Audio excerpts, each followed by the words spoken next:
Well, hello there. You're watching the press preview, a first look at what is on the front pages. Time then to see what's making the headlines with the Daily Mail columnist Sarah Vine and the associate editor of the Daily Mirror, Kevin Maguire. Welcome to both of you. As ever, a look at the front pages to start with. Let's kick off with the Financial Times then. The FT leading on the economy, claiming there's little hope for the end of the cost of living crisis with inflation stuck in double digits. The Eye has a similar story, reading the UK faces 5% interest rates after failing to tame inflation, while the Mirror calls it a living nightmare. The Times is reporting a 19% increase there. That's The Guardian, apologies. The Guardian is reporting senior Ministry of Justice officials are ready to quit if the Deputy Prime Minister survives his bullying inquiry, while the Metro is focusing on the threat from Russian hacker, with the front page reading Putin cyber blitz on the UK. The Daily Express is leading with two rival MPs joining together to protect women's rights against extremist trans activists. And the Daily Star reports on the Netflix conspiracy theorist confusing the Earth is in fact not flat, or not as flat as we hoped. Well, a reminder, by scanning the QR code you'll see on screen during the programme, you can check out the front pages of the papers while you watch us. So let's join our guests then, Sarah Vine and Kevin Maguire. And Sarah, why don't you start with the Financial Times? Certainly all that optimism in recent months at the start of this year that the UK wouldn't go into recession, that inflation would fall rapidly from the middle of the year, starting to feel a bit sketchy now, isn't it? It is. And this is really important for Rishi. This is what he needs to get under control. And of course, for most people, obviously the cost of living is painful, but also interest rates. That's the one thing that everyone in the UK is terrified of, is interest rates going up. And we saw what happened last year with Liz Truss's disastrous sort of budget, which sent them skyrocketing, and all sorts of people in desperate trouble, really, not being able to, or worried about not being able to pay their mortgages.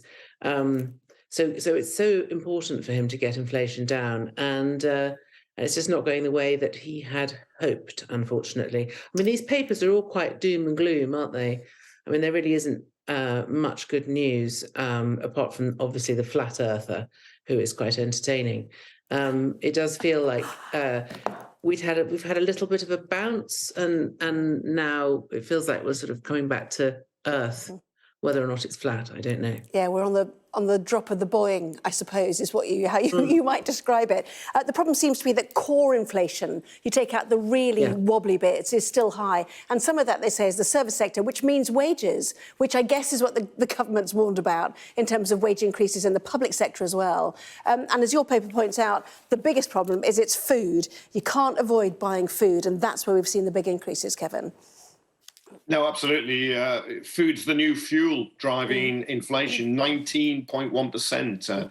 It went up. That is the highest for 45 years. And inflation was expected to go from 10.4 to 9.8, but it stubbornly remained in double figures at 10.1. That's on the Consumer Prices Index. Retail Prices Index, a bit wider, involves housing, is 13.5%.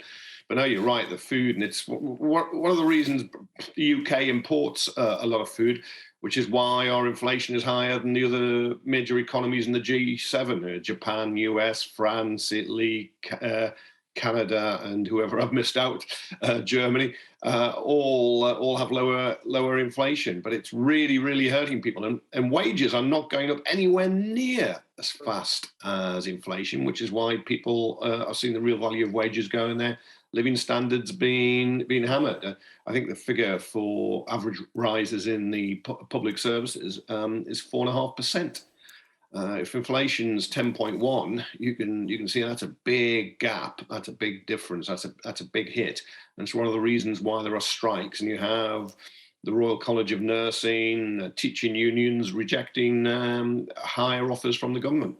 Yes, and I mean, there's multiple things going on, Sarah. I was just going to say that the US central bank has played really hardball on their interest rates, which means the dollar is stronger, our pound is weaker. Problem is, we import a lot of stuff. We import goods, we import food, we import energy, more than the Eurozone and more than the United States. So there's persistent reasons why our inflation would be expected to stay high.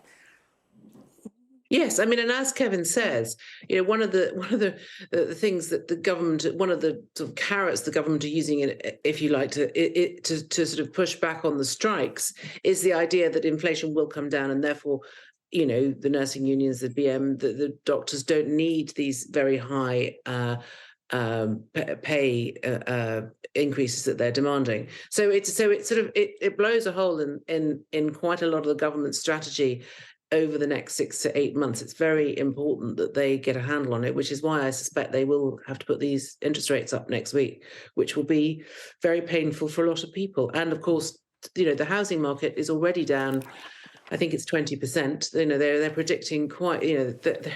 There are some big drops coming, and a lot of people have over the last 20 years, well, maybe not 20 years, sorry, probably more like 10, 15 years, because we've had historical low rates of interest. People have overborrowed. They've borrowed more than they can really afford in a sort of sensible interest rate market. So a lot of people will have really overstretched themselves to buy houses in an inflated market, which has inflated it even more. And now this is real crunch time. And I always think with Britain, our homes are our castles, and we are a nation of homeowners. That is the dream, much more so than Europe, where people tend to rent much more. And the rental market is much better. Again, the rental market, the housing crisis, people can't afford to rent. Rents have gone up in London alone 20%. It's really difficult for ordinary people to just get a roof over their heads. And that's, oh, sorry, the cat. And that, this is all part of the problem. I am so sorry. Every time I do Sky, she's here. She loves you. It's our voice, Kevin. It draws the cat in, no doubt Kevin, about it. She's in love with Kevin. In love with Kevin. Somebody has to be. It's the purring good nature. And it's your animal magnetism, Kevin. as we discuss economic catastrophe. Yeah. The poor cat's probably worried about where its next meal's coming from. I think pet food soared. Yeah, exactly. Still food, even if it's for animals. But the Eye, picking up on that point about interest rates, UK faces a 5% interest rate rise. And the point about rents going up, well, that's partly because the little landlords are seeing their mortgages go up, so they're putting rents up. And certainly the Mayor of London talking only today about, a rent freeze or price controls, which presumably would make more little landlords leave the business and sell up anyway. So who knows what the answer is to this? But Downing Street, the paper saying, faces a fresh dilemma in the ongoing standoff with NHS medics over pay. They presumably be hoping by dragging it out, inflation falls and the argument goes away. Is that one of the reasons for the stalling, do you think? I think that and incompetence, yes. I think the Prime Minister has got his 5 goals, and as Sarah mentioned, one is halving inflation by the end of the year. Now, that may still happen. There could be a pretty hefty fall as a big fuel price increase comes out of the figures next month, triggered by Putin's invasion of Ukraine. The Office for Budget Responsibility were forecasting inflation down to 2.9% by the end of the year. That may look a little optimistic, but it will come down. But if it comes down, prices will still be going up. It's just they're not going up at the current double-digit rate. So nobody's going to get any richer, because the Eye picks up interest rates now 4.25%, could go out to 5%. Well, you do that, then of course people who've got mortgages, loans, credit cards are going to be hit that way. So it's a very crude method of trying to control inflation, because what it really says is it's going to take away your spending power.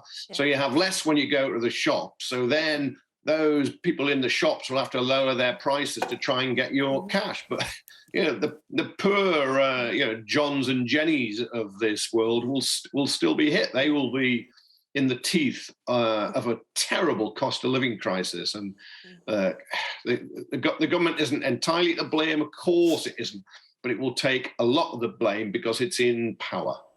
Well, with an ageing population, we should also be a nation of savers, I guess, and it does help savers who had years in the doldrums. So let's look at the bright side. As Sarah says, we need to find some. But the banks never pass on this. They never pass on the hikes. They don't. You just don't get. You'd be lucky to get 4%, and that's if you promise never to ever use your money or move it or do anything with it. I mean, that's the other thing. I mean, I'm old enough to remember the last time the Tory government presided over interest rate hikes. And there was at the beginning of the 90s, they were up at 15%, I think, Kevin, if I'm right. I remember that. Yeah. And and let's not forget that Tory voters, are those homeowners. Margaret Thatcher did the Right to Buy thing because it appealed to Tory voters. And there are lots of people who haven't forgiven, who said that at the time they would never forgive the Tories because they were in negative equity. And that was a very traumatic time. And I don't want to see that happen. Well, it could happen again, I think. The proportion of the country that own their own home or buying their home is down from 2010. And of course, social housing's also taken a big hit. Council housing has gone down. So people are left at the mercy of private landlords. And that is proving very, very expensive. I think this is what will come back. It was that old slogan in the Clinton era, it's the economy stupid. I think this is what's going to do for Rishi Sunak and the Conservatives. Well, that and the terrible state of public services. Yeah, September 1992, can't remember the month now. I remember being in Newcastle and being sent by the National News to doing vox pops on the 15% increase on the streets of Newcastle. Your neck of the woods, though not quite, I know. I'm not going to say you're from Newcastle. I do know. Now then, let's move on. No shields. Yeah, there we go, got it in. So let's go to The Guardian. Kevin, why don't you start? Also stalling, one might argue, is the investigation into the behaviour of Dominic Raab. What is The Guardian suggesting here? Yeah, the Deputy Prime Minister and Justice Secretary in The Guardian is saying they've been told by Whitehall insiders that the report by Adam Tolley King's Counsel, KC, into dozens of allegations of bullying by Dominic Raab, which he strongly denies, could be delivered to Sunak tomorrow, Thursday. And then there would be a decision when to publish it. It's a report based. I think you get the facts, the evidence, rather than reach conclusions. But once he gets it, Sunak is going to have to make a decision whether he, one, believes there was bullying and bad behaviour, and two, if he does, what happens? Does he sack his deputy? He's already lost Gavin Williamson, the minister without portfolio in the cabinet, who was accused of being vile to he was actually vile to the then former chief whip, and then also Nadeem Zawari over his tax affairs, that resigned as the cabinet office minister. Could he be facing a third resignation? And if there is no resignation, according to The Guardian, then senior civil servants in the Ministry of Justice are going to resign. So whichever way this goes, it's going to be bad for the Prime Minister. Well, The Guardian does quote Raab as consistently denying any bullying of civil servants, including some in senior roles. And the mood music amongst some Tory MPs, Sarah, has been politics is a hard business. He demanded high standards. At what point does that cross into bullying is effectively the question they're throwing out there. Yes, and I think also, the question of what constitutes bullying has changed a lot over the last 5 years. I mean, Kevin and I grew up in newspapers where people would regularly throw things at you and call you all sorts of unpleasant names. That wasn't considered bullying. That was just considered editing. So, things have changed. And I think when you have multi-generational workforces, there will be some younger people who find what older people like Kevin and I say and do very offensive and inappropriate, as they like to say. So I think that it's a cultural thing, and it's quite a difficult. It'll have to be a judgment. The Prime Minister will have to make a judgment. I mean, I don't think the loss of Gavin Williamson has been noticed unduly in the political spectrum and scene. I'm not sure whether Raab would leave a gaping hole. Well, the Lib Dems have been challenging for a seat for a long time, we know, don't we? We've got an election next year. Just very quickly, Kevin. Sorry, got to move on. Yeah. The waters close over the heads of ministers who go very, very quickly. I think workplaces are better now that bad behaviour isn't tolerated. But I do recall that Boris Johnson, when he was Prime Minister, had a report by his ethics advisor that concluded Priti Patel, who was Home Secretary at the time, had been a bully in several departments. She issued an apology and wasn't sacked. So the ethics advisor resigned. But Sunak is set himself out to be somebody of a higher personal caliber than Johnson. So I think if and I say, and he denies it, if Raab is accused of bullying, I think it'll be very difficult to keep him.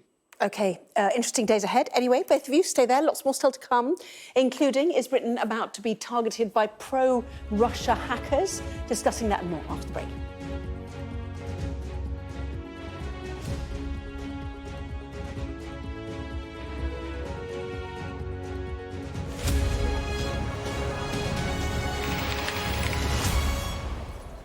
Well, welcome back. You're watching the press preview. With me once again, the Daily Mail columnist Sarah Vine and the associate editor of the Daily Mirror, Kevin Maguire. Welcome back to both of you. Kevin, let's go to the Telegraph, shall we? Which has the extraordinary story that Russian spy ships are apparently mapping wind farms and key communication cables off the coast of Britain and elsewhere. But the suggestion of the plan is to sabotage critical infrastructure. Yeah, and there they have a picture of one of the vessels with an armed man or operative, whatever, agent, whatever he is. Some are disguised as fishing programs, fishing ships. And we similarly have the warning from Oliver Dowden, the Cabinet Office Minister and the head of the National Cyber Security Centre, that power, health, transport could all be targeted. In a way, we shouldn't be surprised, because we are supplying tanks and missiles and other equipment to be used against Russia in Ukraine, where we impose sanctions on them, many individuals and the economy. So you would expect them, I'm afraid, we've got to prepare for this and defend against it. You would expect them to be assertive themselves. Well, Ben Wallace, we are vulnerable.